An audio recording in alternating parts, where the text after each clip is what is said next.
Hey guys, Meteorologist Chris Tomer here with this morning mountain weather update. I want to just show you this beautiful sunrise up here at Loveland Ski Area, top the Continental Divide. What a view. Sun's just getting ready to pop up over the ridge there. Reporting 7 inches of new snow the last 24 hours. Should be an outstanding day there today.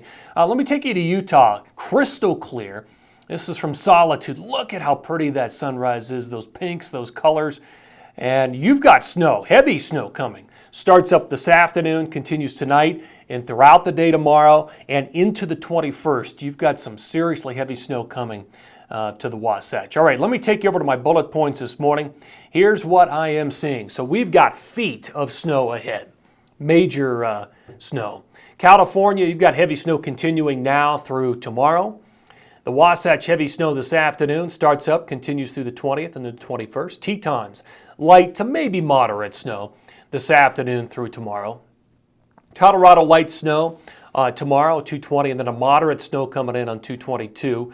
Then we're going to get this northern branch involved. The northern jet will start to buckle to the south. It'll bring its own energy and its own preferred flow and merge with the pattern. And between 225 and 229, all these areas are going to see big time totals in the way it looks right now. Northeast, you've got light snow 223, maybe a light to moderate snow on 228. So we'll look at all that in this forecast update. I want to take you over and show you water vapor satellite imagery this morning and just kind of pinpoint what exactly is going on. So oranges and reds are your drier air aloft. Moisture's in the whites, the blues, and the greens. So you can see this is the big trough of low pressure that's moving into the California coast, producing that heavy snow up and down the Sierra. Well, it's going to send that energy out into the interior, and we're going to start to get that vanguard snow over parts of Utah, Idaho, and the Tetons here this afternoon, tonight, then eventually into Colorado tomorrow. Well, the whole thing, let me just mark it, is supported by this powerful subtropical jet, and that's what's going to bring it in. And then eventually the storm will break loose and move through Utah and Colorado, 221, 222, and bring some snowfall there. Now behind it, there is another storm system. You can see it spinning right up here. Now a lot of this is going to go north, and that's what's going to become part of that northern branch buckling down after 225. A piece of it may kind of get kicked off and then into the interior, but largely this will be part of that big pattern shift. Let me just show it to you.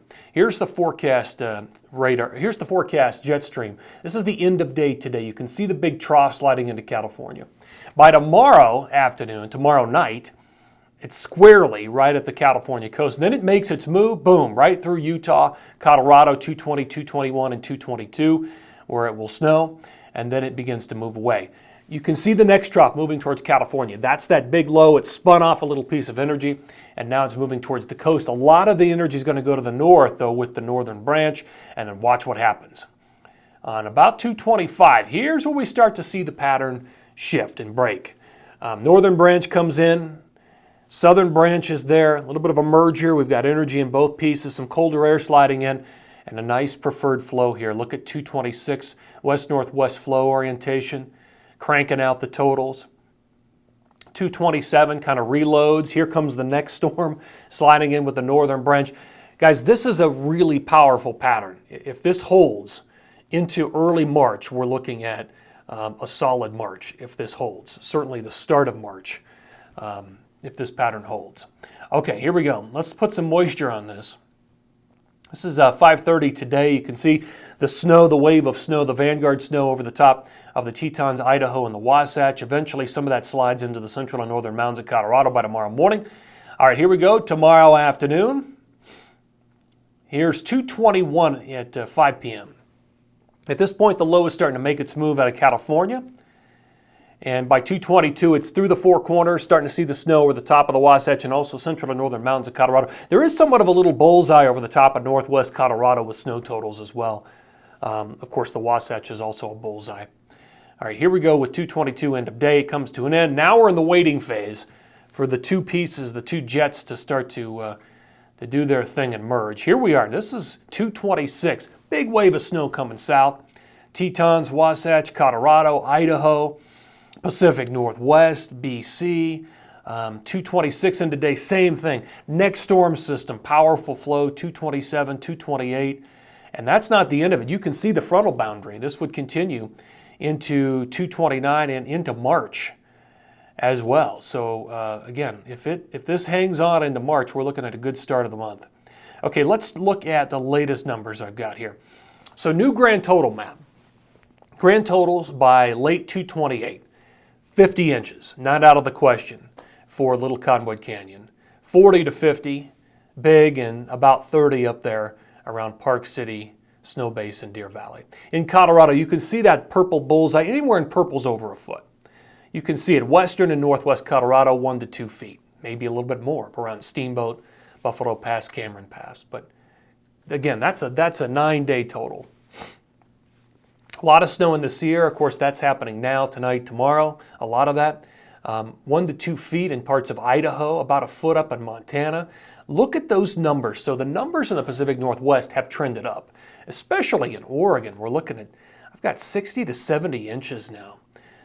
That's going to be huge if that plays out, obviously. And the numbers for interior BC have also crept up. Let's break it down by time period. Period 1. So the today, basically, through tomorrow, the next 48 hours, about a foot in the Sierra, about a foot in Little and Big Cottonwood Canyons, and 3 to 6 central to northern mountains of Colorado. Most of that's up in northwest Colorado. Okay. Second period, 221 through 223, another foot in Little and Big Cottonwood Canyon. You've got 4 to 8 central to northern mountains of Colorado. Next time period, 224 to 226, 1 to 2 feet in the Wasatch, about 8 to 12 up in the Tetons. Pretty good numbers in Colorado, looking at anywhere from 6 to probably 14 inches, and another 6 to 10 in the Sierra. Look at the Pacific Northwest. Those numbers are really starting to tick up. You know, on or after 225, that the northern branch is going to drag in some high snow ratios and quite a bit of energy, and you can see the numbers starting to reflect that.